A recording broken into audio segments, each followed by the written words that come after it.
and the man is here. He's backstage. So let's get into it. Our guest, Mr. Trevor McCarthy. He's one of the best jockeys I've ever seen, guys. He has 11 riding titles in Maryland. He's the state's leading rider in 2013, 2014, 2016, and 2019. He's had top 10 wins in 2014, 2016, and 2019.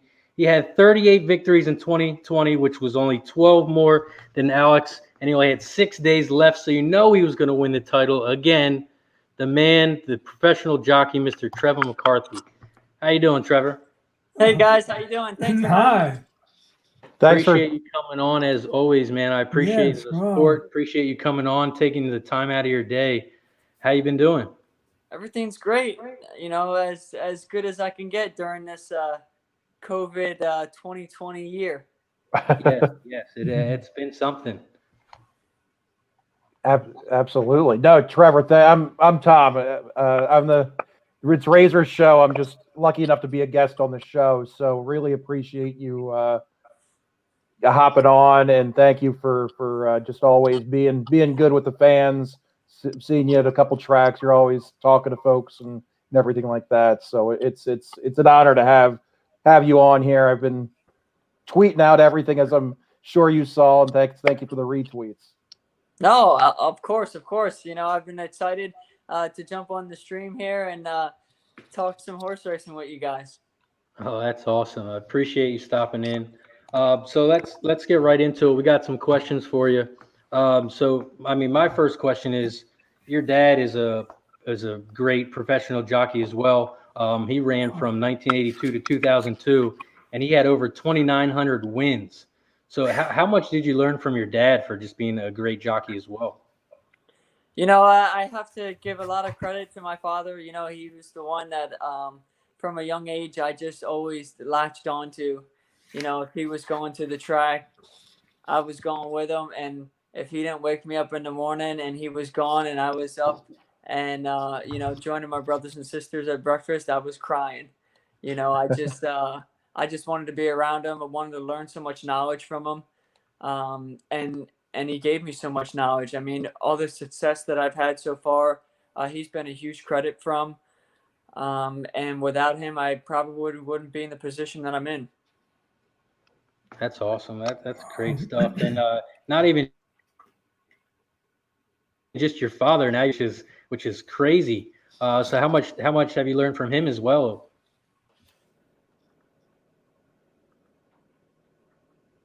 Sorry, I Can you think hear I me? lost you guys for a minute there. Can you hear Okay, me? can you hear me now?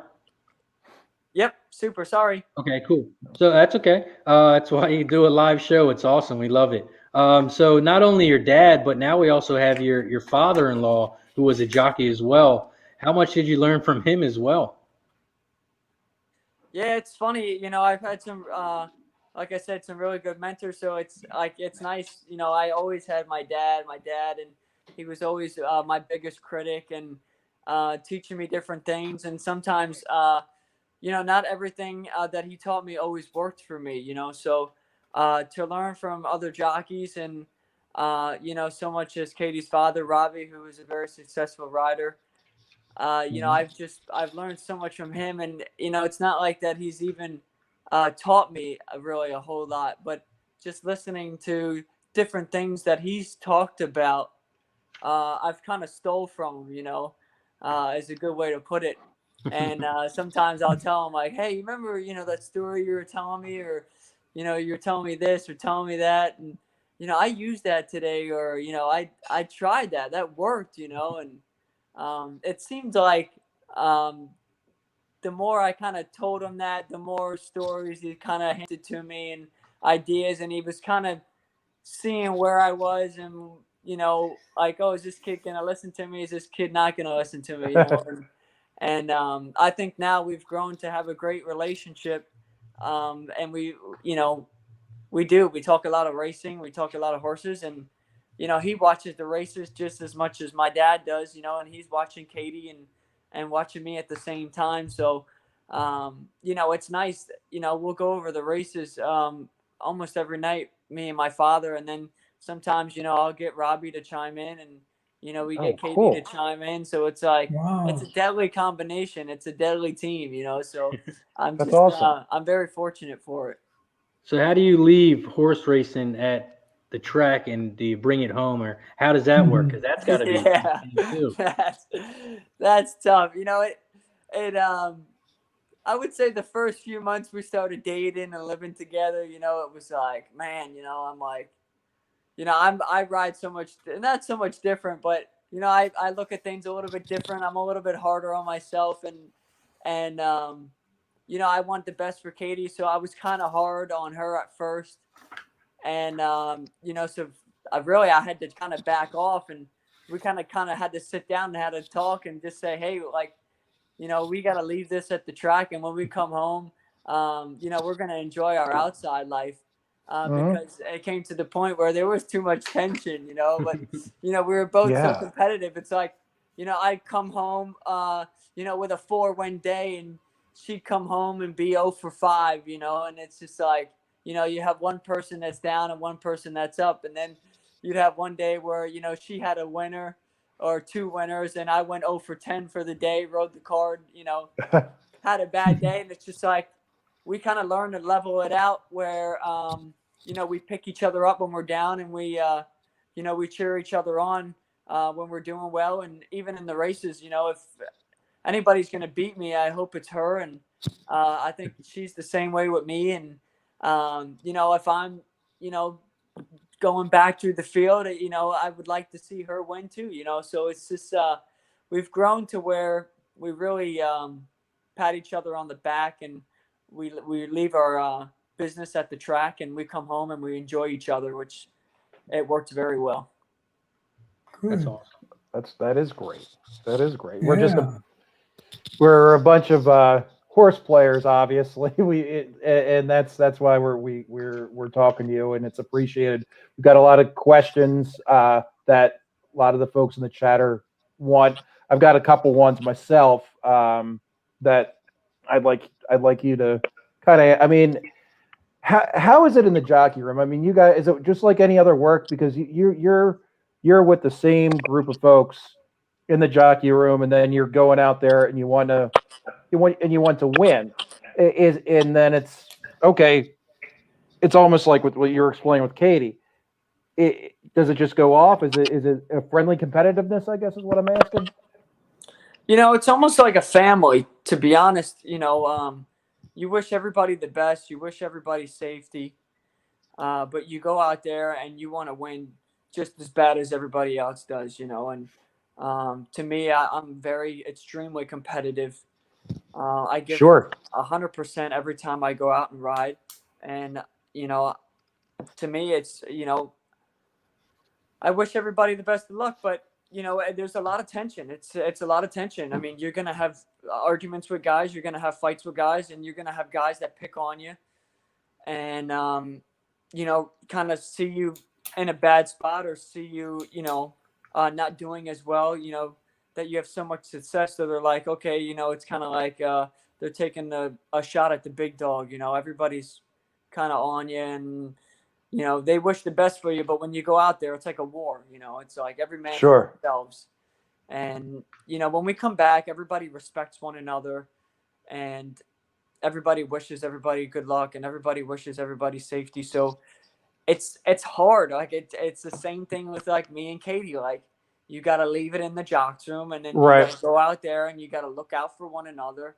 But at the same time, you got to ride your own race. I mean, and you got to give your clients 100%. And a lot of these guys, we have families, and they're trying to support their families as well, and they're trying to do the best they can for their clients. So, sometimes is it frustrating? Yeah, but in another sense, you're doing the same thing. So it's like, okay, you can't really say, oh, that guy's a jerk. He tried to box me in, and he was trying to screw me when I was on a 1-5 shot. But it's like, okay, well, I would have done the same thing. I'm trying to win the race as well, and I'm trying to do the best for my clientele, and so it's an awkward situation, but it's reality, and that's what you have to kind of conclude it to. Gotcha. Gotcha. Now, do you know if you're on a horse like Happy Saver or Malibu Mischief? By the way, great ride on Malibu Mischief this past weekend. Do you know? Do you just kind of let them do their thing? Do you a good horse as opposed to one that you're going to have to work? Because those two horses are, I think, pretty special horses. Um, how do you work a horse like that versus a horse that's, we'll say, like a 20-1 or something like that? With a horse like that, they're fast. They're naturally fast. I mean, Happy Saver, what a monster he is. I would have loved to seen him run in the British Cup Classic, but they probably did the right thing. They took a shot at a big race and they succeeded their goal. But back to the question, it's just horses are naturally fast, so most of the time you're able to put them in a position to win. If they have that true big talent, you don't want to leave them too much trouble. You really want to get them comfortable wise and put them in a winning position. You want to break, you want to get a good break and get a good position and take it from there. Almost like kind of give the horse no excuses. Where Gotcha. a longer shot, yeah, you need the perfect trip to win. Got to save ground. Got to save as much horse as you can. You got to find some cover, and you got to follow the good horses and hope you win, or at least get a piece of it. So to me, it's very different. You have to, when you're riding those good horses, you have to have that mental, I guess that mental preparation to where, okay, I am the best horse. What are these other guys going to be trying to do?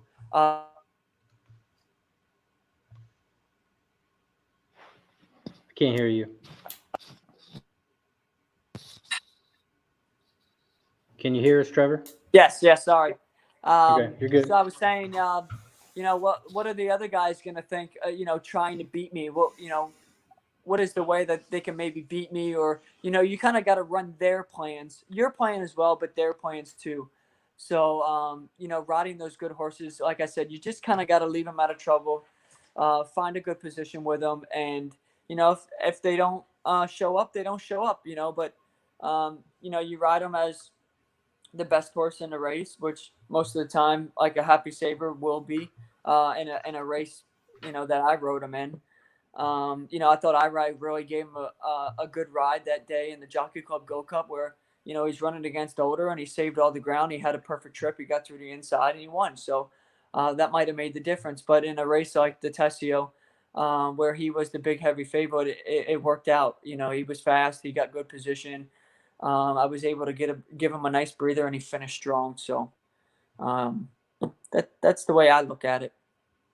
That's great information, man. Question that I have, and also Dennis Trusty kind of has the same kind of question. Do you handicap the race before you ride in it? Do you use like the race book? Do you use a certain type of program or anything like that, or you just go out there and try your best? Of course. I mean, handicapping is huge. It's same as you guys. You're looking to see, numbers and horses, and you're watching replays to see on trips.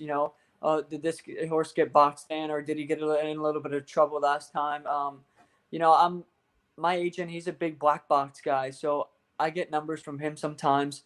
I get on DRF. When the entries come out, I print out the PPs. I print out all the races, and I start marking my chart right after entries. Start to study. Maybe do a small peek through just to see. Maybe how the race is going to set up, almost like a scan. Get to know my horses, and during the week, we're out in the morning, talk strategy with trainers and different things like that, and then go back, watch some replays. Sometimes watch replays on other horses. Same thing. You're always looking for other horses that, maybe last time they got in a little bit of trouble and, they got a different post position today. And, there's so many different tactics. I mean, you guys know as huge players, you're always looking for something that's out of the ordinary. So same thing as a jockey, we're handicapping what horses to follow, what horses are there to beat. Who's going to be in front of me, who's going to be behind me. There's different tactics. So when you're out there and you're riding a race, you're constantly thinking, if I'm, on the lead or laying second, I'm automatically thinking, okay, who's in front of me? Okay, it's a 20-1 shot. I really don't have to get in a big hurry with him. I just got to worry about the 2 or 3 behind me, or, maybe my horse watching his replays, he's a little one pace. So I might want to make a little bit of an early move to get his stride going, so the closers don't run on top of me right away. There's just, different strategies, different horses, you have different strategies, and, and that's the fun part of riding races. It's just like, you never know how it's going to unfold. So you have to have plan A, B, C, D, E, F, G, H, I, the whole alphabet of plans. And it's just, and then watching replays is huge, because you don't really, sometimes you don't know the horses. You've never got on the horses. So, you can say, oh, this guy rode this horse and he won this day. And then the other jockey, what did he do different to get, maybe the horse didn't run so well. And, maybe he's more of a free runner. Maybe he wants to sit a little bit longer. Maybe he's only got a quarter mile of a run. Maybe he's only got an eighth of a mile run. So there's so much into it, studying wise for us. Yeah, I mean, I study these races a lot, and I'm not even trying to ride the horse, so I know you got to go through a lot of stuff. That's great stuff, man. How does it feel riding something that fast? I mean, I own a couple paints. They don't go too fast, but how does it feel? Just, I mean, you literally fly. It's got to be amazing, right? Yeah, it's a huge rush. It's insane. It's like, your heart almost skips a beat as soon as the doors open. And, it's funny. I was just thinking that the other day. It's like, man, I've come over the years, when you start out as an apprentice, and then you ride for a certain amount of years, things tend to slow down, and I've noticed that, the last few years. It's like, wow, I remember going out there and thinking, like, man, I'm going 1,000 miles an hour around there, I'm in a jet plane. And now it's kind of like, you go out there and you're like, boom, you take a deep breath and you're like, yeah, I'm used to this. Like, it's just like cruising in a car, man. It's just, it's just like, oh, this is me. This is what I love to do. And this is what I, cherish. This is what I, this is what I study. This is what I get up every morning to do. And it's like, when you're out there, Right. you're in the zone, man, it's unbelievable. It's really something special. And when you have a good horse, like a certain horse like Happy Saver, they're just so smart, and they're so push button. And sometimes, you have to ride those horses complete opposite of riding a cheaper horse, because they're so good, and they're so push button that sometimes, riders, and especially I've been in that situation where it took me a little bit of a while to figure out how to ride the good horses, because I was so used to riding cheaper horses as an apprentice, where you have to be so aggressive on. And now it's like, man, I had to learn to flip the switch. It's almost like, all right, I got to go in from cruise mode to sport mode, and really turn riding those good horses. You just got to sit so quiet and be one with them, and really almost ride them with your mind, not so much aggression. Now, speaking of good horses, question from Mr. Spencer. What's your favorite horse you've ever ridden? That's a tough one. That's a tough one. Ella Reeb, he was a good highlight for me. I won the Jerome with him, and I came back and I won the Withers. And then he got beaten at Gotham, and he ended up having an injury, and he was kind of like my first highlight horse. But I would say, he would have to be one of my favorites. I love that filly, Miss Temple City. I broke her maiden. All right. Like the year after my bug, man. And it's a funny story. So my agent at the time, or he's still my agent now, I went on her first time out at Laurel, going 5.5 on the grass, and she was no lie. She broke slow. She's 10, 15 lengths out of it. And at Laurel, they have the second wire. And I'm like, man, I'm riding her. She's not going nowhere. I'm like, man, I'm dead in the water, So I just tip her outside. As soon as she sees daylight, man, she takes off like a bat out of hell. and she gets up and wins. And I'm like, man, that filly is a monster. And my dad called me after the race, and he goes, do you know what you just rode? And I'm like, what do you mean? He goes, that's a good one. That's a good one. I'm telling you, stick with this one. Stick with this one. So I'm like, yeah, you think so? Yeah, that filly, she's a monster. She's going to go places. So I end up a couple mornings later, I'm out at Fairhill. I'm breezing for Graham, and we're talking, and he's going, I really want you to stick with that filly, Miss Temple City. And I go, yeah, where are you going to run her? And, I'm going to take her to Gulfstream now. There's no turf up here anymore. We're going to take her to Gulfstream and run her on an A other than. So I said to my agent, hey, listen, and Graham said to me, listen, she's special. She's special. I love her. She's special. I really want you to stay with her. She's gonna take you places, he told me. I said, okay. So I tell my agent.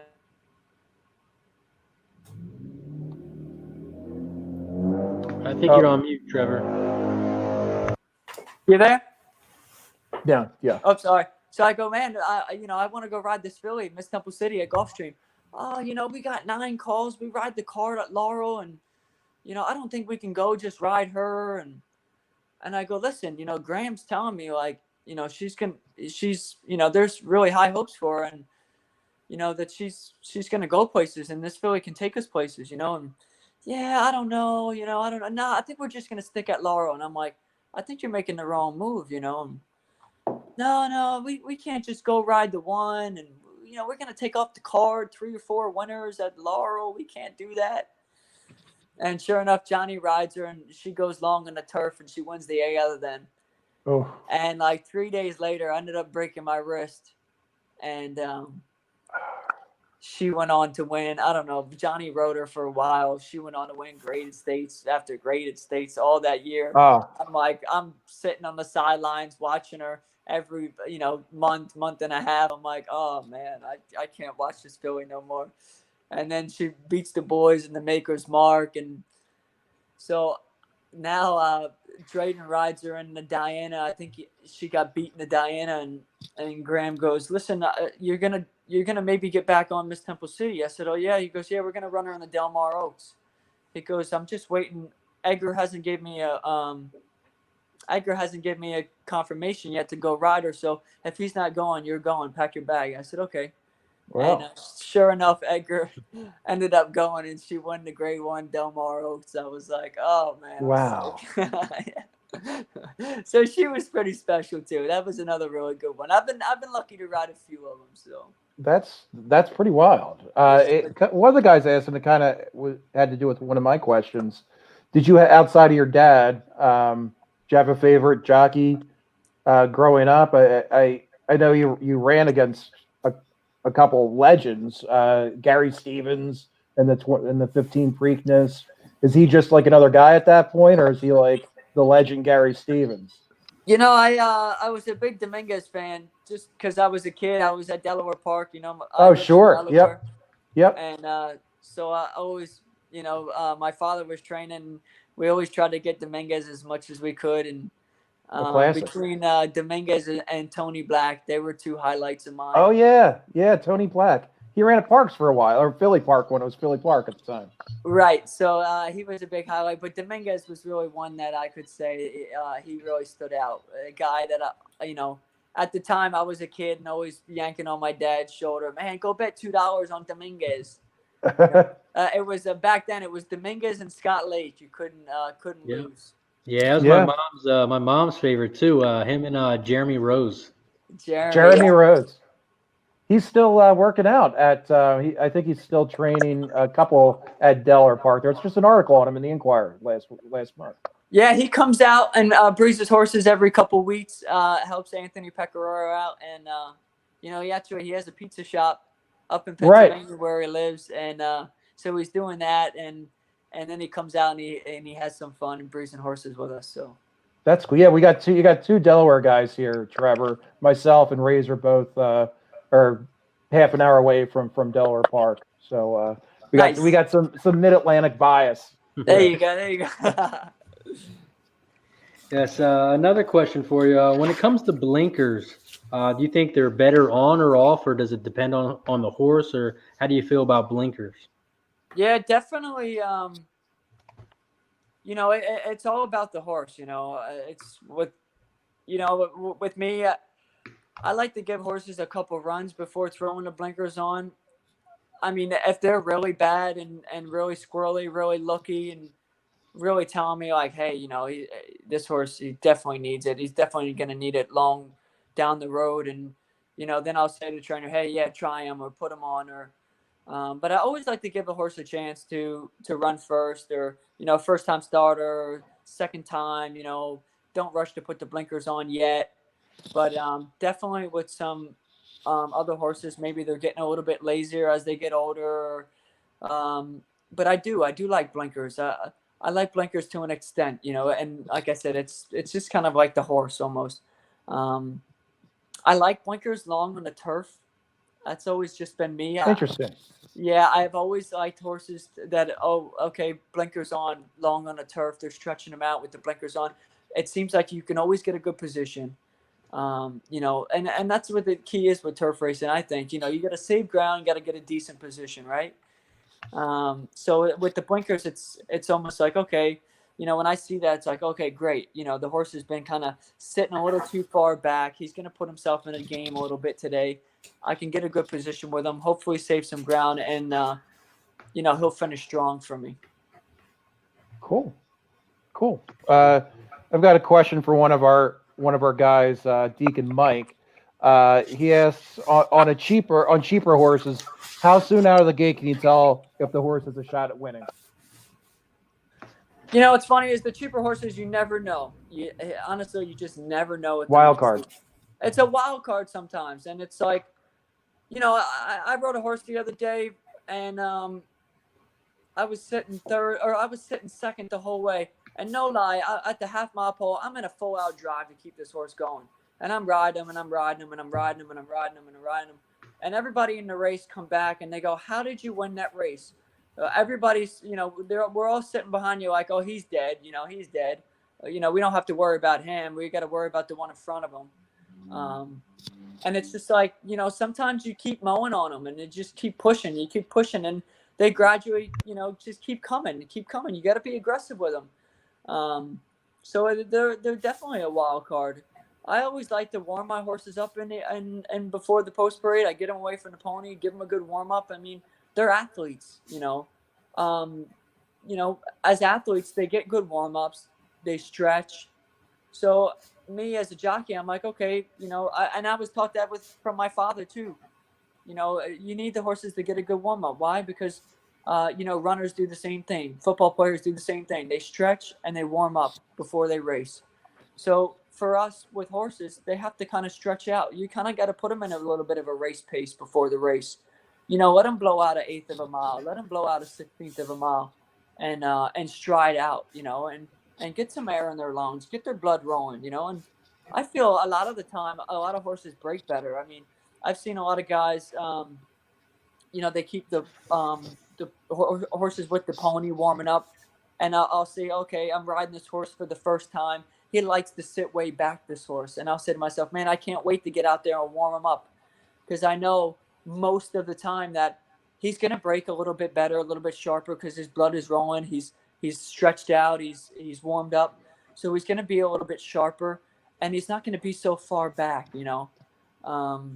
So for me, that's going back to that question is, it's a wild card. It's definitely a wild card with the cheaper horses. I kind of have a follow up to that one too. You mentioned the paddock area, and it's always interesting to me. I love Delaware Park, the most beautiful paddock, and one of the most beautiful paddocks in racing, and the fans can go right up front. The trainers talk to you. The owners will put a bug in your ear.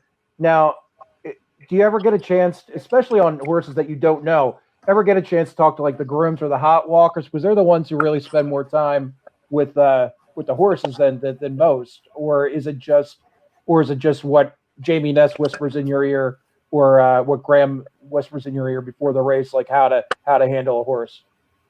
No, I mean, definitely. I mean, not all the time. You get feedback from grooms and the hot walkers and stuff, but you see the guys in the morning, the exercise riders. Hey, listen, this horse is doing good.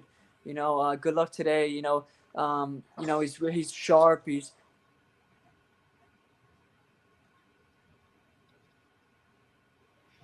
Well, I think you went out again. Sorry.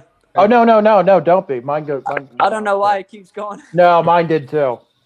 So anyway, just the exercise riders, they're giving you some feedback on how the horse is training. I mean, they're getting on the horses every day, so it's nice to hear feedback from them. The morning of the race, or maybe a couple days before the race when the entries come out.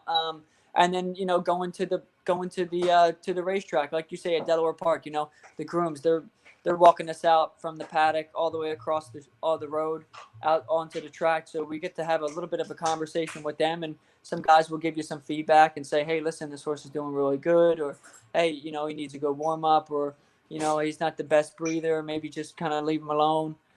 So it's always nice to get a little feedback from everybody. Cool. And do you exercise the horses you ride? If not, how difficult is to ride them if you don't? The exercising we do in the morning. I'm not a busy guy in the morning. I just, I don't have a whole lot of work to do in the morning most of the time, which I'm very lucky and privileged to have. A lot of the trainers I ride for, they kind of like to keep us off, but they do want our advice, and we will work horses for them in the mornings a couple times a week. So it's definitely somewhat of a small advantage to get on the horses in the morning, just because you got on them, you kind of know how their behavior is, and you kind of get a feel for them. But riding a horse that I haven't ridden in the morning, it's that's where the studying comes in. It's just like that's where you study the form and you watch the replays, and you kind of and that's another thing too, breaking away from the pony, getting a good warm up. You get that connection with the horse for a few minutes. Figure out, hey, does this horse, does he like to be grabbed? Does he like the long hold? Does he like a short hold? How's his attitude? How's your connection with the horse? Build that connection. Is she a little nervous? Let me start petting on her, talking to her. Maybe walk her, away down the chute, and kind of keep her away from everybody, and build a connection with her. So that's a big thing too, is just building that connection with the horse. So you can build that connection with horses in the morning, and then they do trust you in the afternoon a little bit more. But it works both ways. Now, from what DSM is asking, how do you adjust to a different horse when the horse you plan on riding is scratched?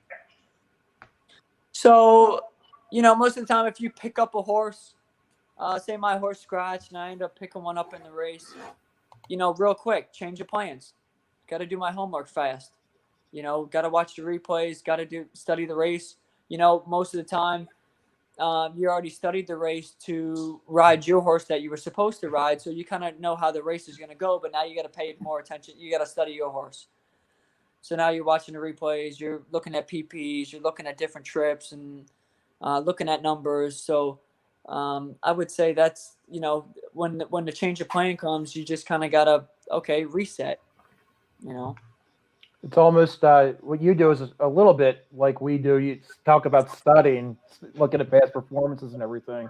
Just as a handicapper, it's yeah.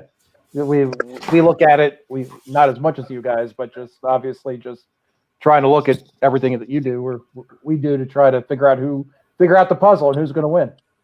Exactly, and I give you guys a lot of credit, man. It's tough, and I've learned from some really big handicappers, some guys that I've been out. I was out hurt one winter, and I was down at Gulfstream hanging with a few guys that are pretty big gamblers, and I get to learn so much from them. And I'm like, they were looking at stuff and numbers and all that, and trips and sheets and all this. And I mean, I'd go into the room and it would just be, the table be scattered. And I'm like, what is all this?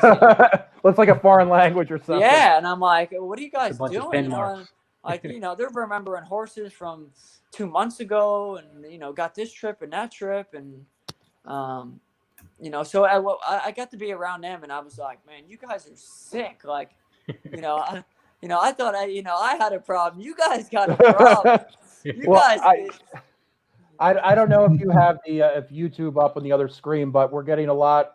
A couple people are saying this is the best jockey interview they've ever seen. Very informative, great guest. So I don't know if you can see if you can see it on YouTube, but just to let you know, the folks out there are really enjoying it. So it's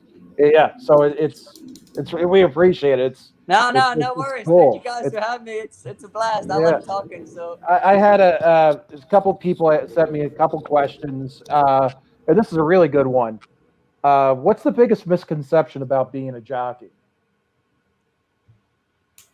the biggest misconception about being a jockey is that gamblers and people watching the races sometimes think, oh, we don't try, or we're fixing races, and it's not 1950 anymore where Right. the pots were $5,000 and the guys, Grants Pass. they weren't getting paid from the racetracks. They were getting paid from the owners, and the owners were ducking them left and right. There's a lot of money on the line.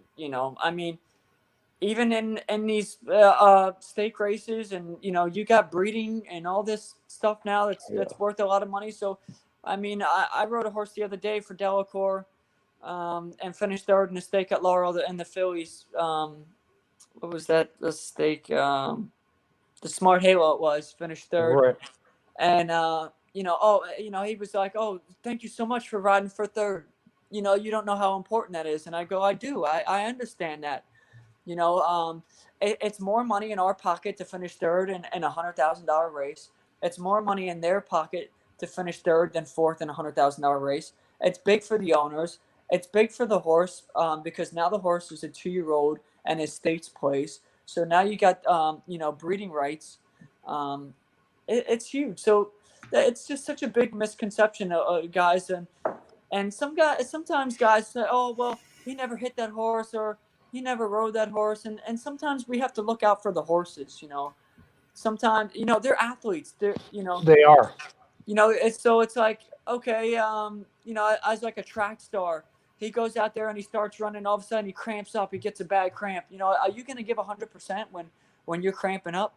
But for the horses, when we're on their back, so if we're not feeling that they're 100%, and especially if you rode them previously, and I've been riding this horse, I know how this horse is, and all of a sudden, he goes from having a ton of horse, and then all of a sudden nothing, to backing through the field. Something's the matter if the horse is doing good, or he's been the last few races he's been running, winning a few races, or he's been knocking on the door, running second, third, always tries. So that's another thing that people misconcept, that they think, oh, we're not trying just because we're not riding the horses into the ground.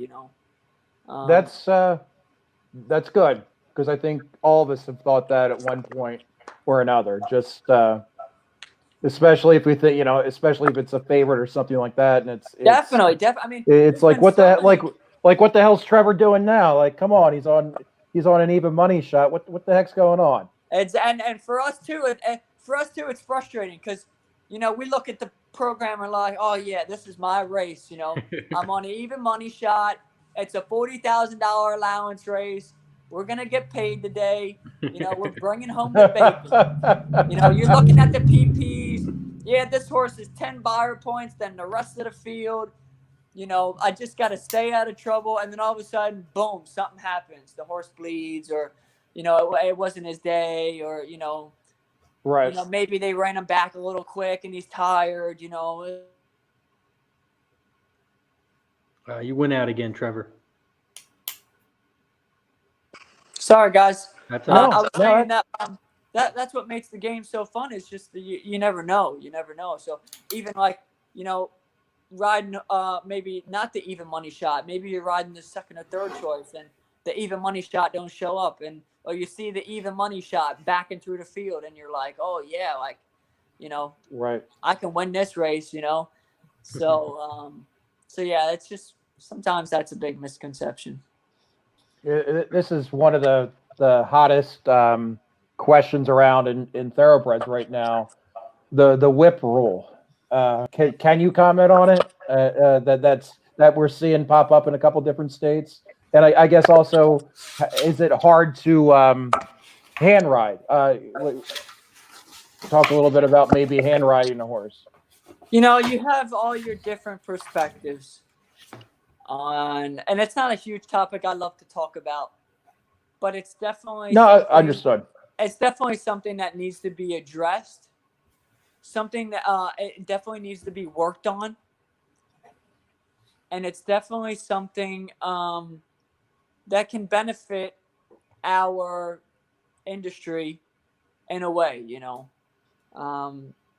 everybody's got their own style of riding. Sometimes horses need it, sometimes they don't. I mean, there's horses. Sometimes they run from it. They rather run from a stick than they run from a strong hand ride. And it's just, to me, you know, my father always said to me, you know, with change, good riders always adapt to change. I like So that. Wow. it's just something that I've just had to work on and say, okay, if this is the way it's going to be, then I have to adapt to it. I have to figure out another way to win the race. And I maybe have to think outside the box, or maybe I got to think a little bit longer, or maybe I got to move a little sooner. Maybe I got to wait a little bit longer on this horse today, or, you know, and it's definitely the last few months with the whip rule at Laurel, it's definitely made you think a little bit more. It definitely, Great answer. you know, it makes you think a little bit more when you're coming into the stretch. Like, hey, I've only got 6 hits. You know, my horse is running. You know, he's running from a good hand ride, or is he running from the whip? You know, it's, you know, maybe if I flag him, 2 different things. And sometimes, and don't get me wrong, it's got me beat a couple times. You know, where I'm like, man, I should have hit him one more time, or if I could have hit him one more time, or, you know, but I guess that's just how it's going to be. You know, You it's can't fight it, frustrating. right? Yeah, That's actually a great answer. you know, it's just, it's frustrating because we're adapting. We're going through change, and you know, we definitely need the whip as a safety thing. I mean, I think New Jersey is out of their mind. I mean, to not have a stick, carry a stick, even in the morning. I mean, you know, you're training horses in the morning, and horses have a mind of their own. So when you're training them, I mean, you have to be sometimes aggressive. I mean, it's the same thing with training any other animal, you know, like dogs and stuff like that. I mean, they get aggressive with them sometimes. Sure. And these are, you know, 1,200 1,000 pounds. pounds. Yeah. Yeah, these are 1,200-pound animals. So it's not like you're gonna stick your finger on his face and say, "No, good Hit him with a boy, feather. bad boy." You know, no, they're gonna stomp you if they want to. You know, so so it's. I hope for the industry itself that it everybody kind of finds a happy medium. That's my wish. And everything kind of works out in the long run. So our game keeps improving, and we can have it for many more generations. You know. Awesome. And a question from someone in the chat, Alex Condiff. He wants to know, does the trainer ever tell you that the horse should win today, or just give instructions like do your best kind of thing? You know, what's funny is that's sometimes as a rider you have to almost ride the horses sometimes with your own judgment. Sometimes trainers will give goofy instructions, or and that's a lot of the time I get tweets like, McCarthy, what were you doing out there? You know, how can you let these horses go? Is this and that? You know, and it's just like, you know, sometimes you got to follow instructions, and for us as riders, it's frustrating sometimes because sometimes you know it's the right thing, what the right thing to do is, and that's why sometimes you have to question yourself, you know, and some trainers give you legs up and hey, good luck, you know, they respect you and they have the confidence in you that you're going to do the best you can, and they have confidence in your riding to where you know, however it unfolds, you'll figure out a way to get to the winner's circle. Or, you know, he studied the race, so he's figured out, you know, a way to get to the winner's circle. But, you know, definitely trainers are going to give you their tips on a horse. I mean, a lot of trainers I ride for, you know, say, hey, this horse does this, or just want to give you a reminder about this horse and that, and, you know, different tactics or different things about the horse. So sometimes we have to adapt and change our plans, even going out in the race. So that's a good question. It's because you have some guys that are just like leg up, like, hey, how you doing? It's like, all right, well, what do you think about this guy? I don't know. Didn't you study? I'm like, yeah, I did. And they're like, okay, well, geez. best of luck, And then you got other guys who are like, okay, I'm Over. the only speed in the race. Then they're like, oh, take the horse back. And you're like, take the horse back? What do you mean? We're the only speed in the race. That's awesome. No, we got to take the horse back. This guy, he might show speed and this and that. So, sometimes you got to just say, hey, I'm the only speed in the race. Like, this guy's telling me one thing, but I know what I'm doing, and I'm going to prove him wrong. But you better hope it works, because if it don't work, then you're going to get chewed out a little bit, and you better have a good excuse, So that's why it's hard, it's tough for us. You got to find a happy medium sometimes going out there. Another question from someone in the chat, Guillermo Zertucci. Is there one horse that you wish you could have ridden in the past or present? And another question, your wife, is there any horse that she's ridden that you wish you could have rode? Well, that's good. That's a good question. Guillermo he owns Santa Anita. He's our Razor, and I'm Mid-Atlantic guy. Razor does everything, but Guillermo he owns Santa Anita. They're going to name a race after him one of these days. There you go. I would say a horse that I would have wanted to ride would have been Curlin. I was a big Curlin fan growing up, man. I love that. That was like my horse that I idled. I was like, as a kid, like, Curlin, man, what an awesome horse, what a freak, what a monster, So he would have to be definitely one. And going way back in the books, I would have liked to have rode a horse named Hoist the Flag, who was a monster. And a good story with him is my valet now at Laurel. He's 81 years old, and he's still working. Wow. Still cleans my tack every day. And he galloped Hoist the Flag when he come here to Bowie. And he just talked, he was like, he was just, some kind of horse. He was a freak of a horse. And he goes, everybody says, he was a legend in that time. And, he was better than Seattle Slew, and he was better than this one, and he was better than that one, and that his career ended so short. So all the stories that he tells me with Hoist the Flag, that's another one I would really rather, look back. And maybe I would have had to call Marty and the Doc and get me in the time machine and go back and ride Hoist the Flag. He was running back like in the days of Kelso? I think so, yeah. Back in like the 40s, maybe. Okay. 40s, 50s. Okay. Yeah. I think Kelso was like the 50s or something. Yeah, 50s, yeah. I have a question about the position on a horse. Some jockeys ride real high. Some jockeys ride with their back parallel to the horse. What are your thoughts on that? You're on Trevor mute. Everybody's got their own style of how they ride. Some guys ride short, some guys ride long. Some guys are smaller than other guys, so they ride a little bit shorter.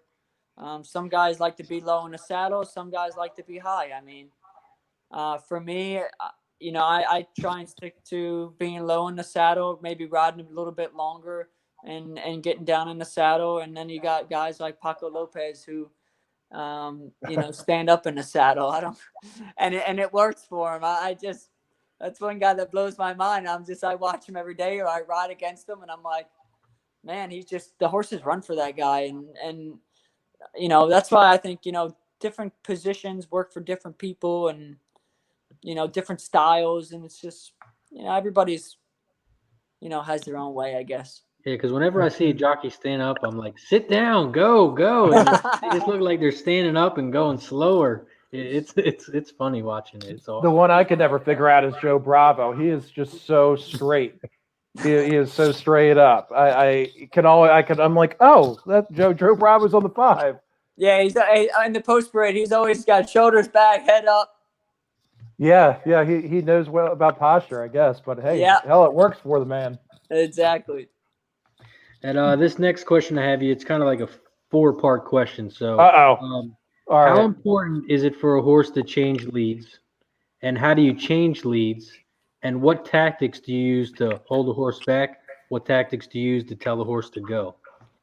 Okay, so we're gonna do the lead change. I think most of the time it's huge to have a horse change leads. Um, it's almost like you're having another gear, you know. So it's like saying, okay, Tom, go run on your right foot for 10 yards and then, see how you feel in 20 yards. You're going to get tired after that Yeah.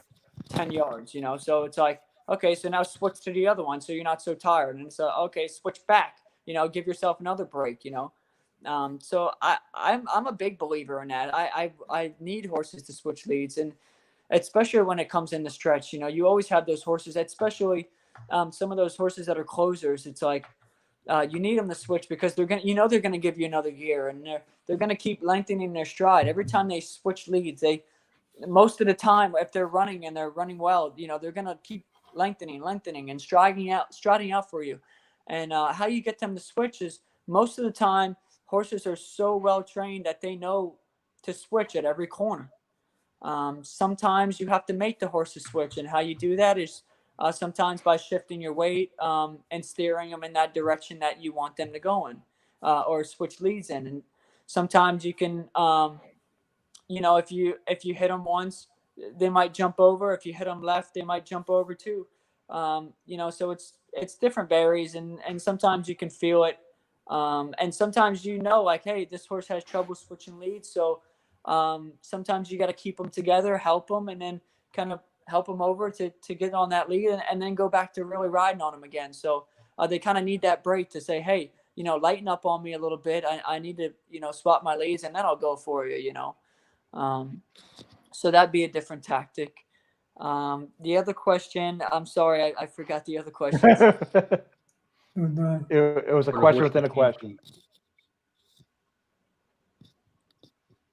Can you hear What was me? the question? How important is it for a horse to change leads, and how do you change leads? You answered that one. So how important is it for a horse to change leads? Yeah, it's extremely big. I mean, it's just like I said, they give you another. Most of the time, they give you another gear, so we're always looking for a horse to switch leads. Awesome. This is more out of curiosity.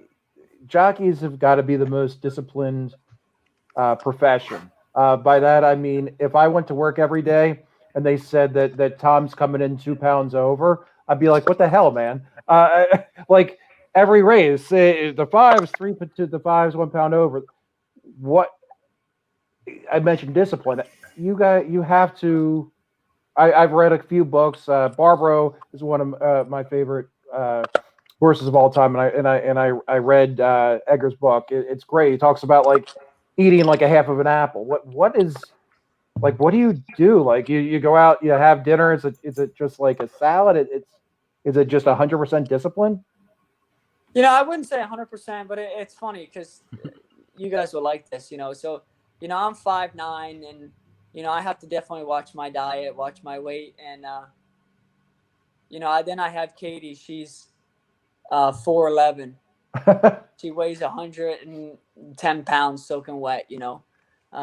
So she, we'll go out to eat, and I'm eating salmon and green beans, and she orders the prime rib with extra sauce. And wow. yeah, so it's like, for her at first, I was like, okay, like, we're gonna be together. You want to leave everything at the track, and well, guess what? You're gonna have to learn to diet and help me out here. I mean, you can't just be doing that to me. You know what I mean? Like, I'm over That's here. awesome. I'm over here drinking water. You're over there drinking, like, yeah, I'll take another soda. I'm like, yeah, I gotta stick to 1 glass of water, and I gotta, so it's tough. It's very tough. It's especially for a bigger rider or a taller rider like myself. I have to be very disciplined, but for me, it's like we definitely have a cheat night. It's like Sunday night. There's no racing Monday, Tuesday, Wednesday. So Sunday night, man, I'm having a steak. Oh, I'm nice. having a potato. I'm having a burger, and you name it. It's on the burger. That's awesome. Wow. Maybe a couple beers. There you go. that's it. It's like, okay, maybe it's some ice cream, and that Monday, Tuesday, it's like, okay, I got to kind of work it off this week. I do work out sometimes. I get on my bicycle. I have a stationary bike that I ride and put on the sweatsuit and I'll ride that. And, but definitely throughout the week, like, in the morning, maybe a couple eggs, before the races, I have a power bar. Throughout the races, same thing. Maybe like Edgar said, an apple, a banana. Maybe in between races, you're taking slices of oranges just to keep your vitamin C up. Cool. And then and then I come home at night, same thing. Glass of water. Trying to stay hydrated, and having some fish. Vegetables. Maybe some chicken, vegetables. Sometimes, a little bit of steak with some vegetables, but, definitely watching what you eat, man. I mean, we could all learn from that. Yeah, I guess so. It's tough though. It's tough. I tell Katie all the time. I go, you don't know who you're marrying. When I'm done riding, like, I'm gonna be like a sumo, man. I'm gonna be like one of those guys like on 600-pound life, like trapped in bed. You're gonna be taking Katie, I need more food. I need a milkshake. Yeah, we're exactly. getting some love for Katie. Horse Honey says, "Bah, Katie is awesome." I guess that was in the response to her eating a prime rib. Yeah. So Katie's getting some love from the folks in chat. There you go. Yes, and if you're ever in Delaware and you can splurge on some food and drinks, let me and Tom know. It'll be our treat. We owe you. Definitely put some money in our pockets. Wow. Definitely. Yes, you've won us a lot of money and lost us money when we bet against you. Yeah, it works both ways, right? That's right. That's exactly right. What's your plan when Laurel closes? What's the next? Or not closes, but shuts down for the season, I should say. Well, Laurel, we race all year round, so. That's right. That's right. So we do race. Okay. So Laurel is a year-round track. Right. So That's right. It's nice that we race in the wintertime, and we can ride. That's what's so nice about here being home for me. It's year-round racing, and Cool. and definitely in the wintertime it slows down a little bit because we're not traveling as much. So it's nice. I get to kind of enjoy myself a little bit and work a few days a week and keep fit and kind of get some downtime. Visit some family and Nice. not so much now with all these COVID rules and protocols, but. Usually, I get to see my parents down in Florida, fly down there for a few days. And, Katie's parents, they're up there in Long Island and they're training at Belmont. So, we might take a drive up there. And, my grandparents, they live in upstate New York. So we might, take a ride up there. So it's nice to have a little bit of a slower season. Right. And that's what wintertime kind of does for us. You got to be back at Delaware in the spring? Definitely. Cool. Okay. Yeah, cool. Love Delaware. Cool. I mean, and that's for the summertime too. Delaware's running. We're riding Delaware and Laurel. Laurel. Yep. Weekends at Laurel and Delaware on the off days, and riding stakes at Monmouth, and then shooting down the Colonial Downs, and yeah, you were everywhere. I saw you run the Haskell. I was up there for that Saturday. that was cool. I think that one you got jobbed out of that one when you were on the 5. I forget what the horse's name was, but I know you put an inquiry in. It was a valid inquiry. I think it was the 2 races before the Haskell. Oh, yeah. It was on the grass, wasn't it? Yeah. It was a valid inquiry. But yeah. No, I think that was. I think I was coming up the rail, and typical Paco, shut me off. Trying to put another guy over the fence. Love it. So fucking love it. He's. Don't worry, it ends here. It's not going out anywhere. Don't worry. Yeah, I mean, if somebody asked me a question about what I think about Paco Lopez, I'm not going to answer that question. Nope. Yes, Math Wizard, Dennis Trusty. He's like Rain Man. Math Wizard was the horse. Oh, Math Wizard. That's right. Math Wizard. Yeah. he had a good second to global campaign that day. Yep. He ran Yeah, a that was huge a race. hell of a ride. Yeah, That was a thank hell of you. a ride. Yeah, and with COVID, unfortunately, your wedding did get pushed back. It's now on for December. Is it still on for December? Are you guys still thinking about it, or how's it going on with COVID? Yeah, at the moment, it's a go. Who knows? I mean, like day by day, things are just getting worse, as everybody can kind of see. Everybody's kind of, getting nervous again, and before you know it, it will be all out of toilet paper again, and Yeah. so at the moment we're still a go, and we're just gonna kind of take it day by day and see what happens. But yeah, that's the thing about these times right now. It's a bit frustrating to plan things, but I guess that's just the cards we're dealt with. Oh, wow. That is. Yeah. You're right. Yeah. Yeah. You guys have, I've read a couple interviews. You guys have both taken it like, what the hell can you do? I mean, it's you can't get mad at it. It's just, it is what it is. You have each other, which is awesome. And it's just like life goes on. Exactly. Like you said, everybody's healthy, everybody's safe. We have each other. So, if it does have to be pushed off again, that special day will come. So. Awesome. Well, I don't want to take up any more of your time. It's been over an hour, so I appreciate you stopping in. Tom, you got any last question for him before he heads out? No, I'm sure he's going to need a glass of lemon. Well, it's Tuesday, so no beer. Yeah. But he's been talking a lot. I don't want to take up too much of your time. But do you think you're the only jock who's won in 5 different states this year? That's kind of a quirky and cool thing that you've done this year. I mean, I don't know. I don't think I am. Maybe I am. I don't know, but it's definitely a big highlight. It's it's fun. Going all over and traveling and winning races everywhere. It's fun, man. It's that's what makes it fun. You travel, you go to different racetracks, you get to ride different horses, you get to ride with different riders, and you get to ride some big races. And it's all about being an athlete. I mean, Right. It's cool, man. It's like you're.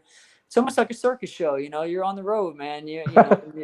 And you're just you're going town to town. You're riding and you're winning and you're doing good and you're happy and everything's going smooth and and you're healthy, and it's all part of the game. It's all what we do it for. It's what we wake up to do. So.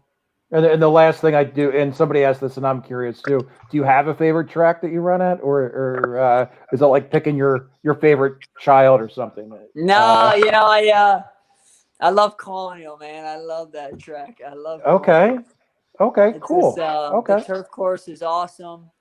The dirt course is huge. It's I don't know. It's just one of the meets. It's like like we're going down to Colonial for 6 weeks. It's summertime, and. Right. We're just gonna have a ball, It's just like it's a new place. It's and that's why I love Laurel. Don't get me wrong, I love Laurel, but it's like, all right, we ride Laurel all year long, and then it's always like, oh yeah, we get a break, It's almost like a job at Laurel. It's almost like going into the office. It's like and then you're like, oh yeah, we're going down to Colonial, man. Like people are like, where in the hell is Colonial? It's like, yeah, it's in New Kent, Virginia. Where is that? Yeah, in the middle of nowhere, And it's like, let's stay at like a we're hotel. going down there. We're gonna have a good time. We're gonna be riding races, and the money's great, and it's like our little Saratoga, man. It's like cool. Yeah, I love it. I love Good to know. Hopefully, it's open next year. Yeah, I think so. I mean, well, I mean for fans and stuff. It's yeah. I've never been. I wanted to go this year, and I couldn't get down there. Yeah, thanks to me, right? Yes, I didn't bring it up. Everybody says to me, "Oh, yeah, they won't remember you as the leading rider. They'll remember you as the jock that closed down the 2020 Colonial Downs meet." And I go, man. Then I get the people on Twitter. Those are the best guys. They're like, "Oh, yeah, you're the guy that shut down Colonial." And it's yeah, thanks a lot. And I go, yeah. Big thanks. I was winning 4-5 a night. You really think I wanted to see the place shut down? Exactly. So I always love those guys' tweets. It was funny. Somebody said the other day, it was like, because I hadn't heard about it. Colonial was gone. So it's like last week somebody said, they're like, yeah, and thanks to that kid McCarthy, I had a Virginia bred this year and I couldn't race him. I'm like, man, these guys, it's been like 5 months or 4 months, and they're still going on about it, man. I love it. That's funny. You're a funny guy. You got a future as a talk show. Get on TVG or something. I think I only ever heard one. I've read a lot of your interviews, but I think I only heard the one or two. But you're a real funny guy, and it's been a pleasure. No, thanks for having me. It's fun, man. You gotta enjoy it. You gotta have fun, man. You gotta have a good time, and it's like, that the more and more I do these talk shows, Zooms, and meetings, and all that stuff, it's like you just gotta. It's almost like having a conversation with you guys if we're sitting at a bar having a couple beers together. It's like And that's exactly what we do here. We're called Pub Sports Radio for that reason only. Yeah. Races. Yeah. So you mentioned Colonial Downs there. That's my hat. Oh, there you go. Yeah, that was one of the few tracks I ever got to see it. Oh, nice. They shut that down though for a couple of years. I don't know what they're going to continue. They were going to do away with it, then something happened. They brought it back. Yeah, I don't know why they closed it the year.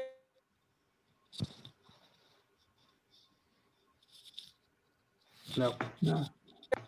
Oh, there you go. There you go. Yeah, so I guess they closed it the year I had the bug, and they lost money, and they couldn't get up and running, and then this new company, Roses Gaming and Casino, bought it. Oh, right. And Roses Gaming and Casino bought it, and they put the casino in the grandstand there, and absolutely beautiful casino. They got a nice little bar restaurant in there. Upstairs, they have a really nice dining area. And they had a couple concerts there over, not this summer, but the past summer. And they really drew, man, it was so cool. Like I said, it was in the middle of nowhere. And like, all of a sudden, the place was packed every night, packed. And it was like, I was like, where did they get these people from, Yeah, and, it is packed. I mean, at Laurel on a good Saturday when they're running 5 states, there was more people there at Colonial than there was, at Laurel on a Saturday running 5 states. It was amazing to me. I'm from up in Pennsylvania. I went down. It was so damn hot. I just walked outside and couldn't take it. And they were running the horses out there, and I thought, wow. But it's a beautiful place. Yeah, it's funny. We do same thing. We got to lose weight before the races. So it's night racing, but we got to get there a couple hours early, and by that time 3:00 it's the hottest time of the day. So what do? We get our sauna suits on and we go out there and we literally jog. I mean, slow jog the turf course one time. Oh man! And, wow! And no lie, man, it's like, woof. I mean, you come back and you're like winded, and bang, you go 1 mile and you lose 2-3 pounds. Bang, done. And any other place you got to go 2-3 laps to do that. But at Colonial, man, you do 1 lap and you're just, oh man, you just walk out the door and you start soaking wet. Yeah, I don't know how you do it, man. I couldn't take walking out the door. I thought, holy hell, is this hot? And you're out there riding yet. Shoo. And it's funny, at nighttime it's nice, it's gonna cool down, it cools down. I don't know how them kids do it at Gulfstream all summer. I really don't know how they do it. No. It's freaking heat box. I mean, heat box. Running during the day. Breed. And one last question for you, because we're here every Tuesday and Thursday night right here on Pub Sports Radio betting horses. So I got to ask, do you ever bet on horses yourself? Absolutely not. And one thing with me is I always look at it as a jinx, I'm like, man, if I were to bet on myself, I'd probably lose, So it's like, I'm not a bettor. And, I want to go out there. I want to win races. I want to make money. And, there's nothing good that comes out of betting, jockeys that bet. That's a smart point. It's a bad good deal. point. Then you become Pete Rose. Right. Yeah. Yeah. That's true. That's a good You got philosophy. plenty of guys, that have done it, and especially back in the day, older guys, and they say, listen, it ain't worth Oh, it. yeah. You know? And especially nowadays, I mean, there's so much, like I said to you guys earlier, there's so much money on the line where it's like, it's not even worth it, you know. Right. Everybody's going out there and riding 100%, you know. That's a smart move. That's right. Yeah, That's my career is worth a little bit more than a couple dollars back. No, That's no. for sure. You're right. I mean, got your picture taken over 1,500 times. So that's pretty it's pretty wild. It's probably Wow. about how Wow. many times my wife takes pictures of our dog, but Wow, but no, that's amazing. you've been in the circle over 1,500 times. That's awesome, and I mean you're a young guy and many more to come, and just the guys in chat razz me because we have a chat. We go literally almost 24/7. Oh, who do you like in this race? Who do you like in that race? I'm like, oh, T Mac's on this, blah blah blah. They're like, dude, what's your love affair with T Mac? I'm like, he's a good jockey. He's a good jockey.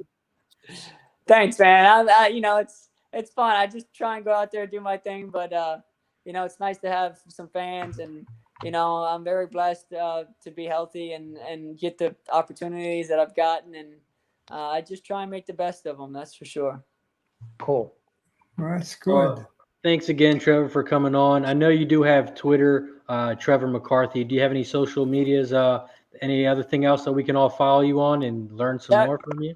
Definitely, man. Instagram, I'm very big on Instagram, Facebook, Twitter. I am you know, pretty decently busy on Twitter, just because the horse racing thing, but definitely more Instagram than Twitter. So follow me on Instagram. Will do. Appreciate you, Trevor. Thanks again, man. All right, guys. Thanks so much. Have a great night. Thank Trevor, you thanks, very, man. very Thanks, much. Good luck. Good luck Thanks. this weekend. All right. Good Yeah, luck guys, to you, thanks, young man. man. It's been awesome. All right. Have a good night. You too. Bye. You too. Thanks.